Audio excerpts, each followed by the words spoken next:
माझा आजचा हरतालिकेचा लूक आणि आमची ना पूर्वतयारी झाली होती. गणपती बाप्पासाठी छान छान डेकोरेशन कंप्लीट होतं आणि तिथेच आम्ही छान हरतालिकेची पूजा सुद्धा मांडली. आमची सखी झोपली होती पण काही वेळातच ती उठली. तिला छान छान आम्ही मस्त रेडी केलं आणि पुन्हा तिच्यासोबत पूजा केली. राधिका वहिनीने पूर्ण पूजेची तयारी केली होती. लहानपणी ना 7वी 8वीत जेव्हा मी होते तेव्हा ना आम्ही राधिका वहिनीकडे रेंटनी राहायचो शिक्षणासाठी.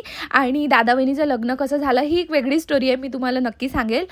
पण आणि जेव्हा पण ना ती छान छान व्रत करायची, म्हणजे कोकिळा व्रत हे 18 वर्षांनी येतं किंवा कितीतरी वर्षांनी येतं आणि तिच्याकडे गेल्यानंतर ती मला सांगायची की हे व्रत नक्की कर, छान नवरा मिळेल. तर आमच्या दोघींना सुद्धा छान छान नवरा मिळाला आणि तिच्यामुळे मी बरेचसे व्रत कंप्लीट केले. तुम्हाला माझ्या व्लॉग्स थ्रू आमच्या मैत्रीचे म्हणजे ननद भाऊजाईचे छान छान किस्से ऐकायला मिळतील. तर आमचे व्लॉग्स नक्की बघा.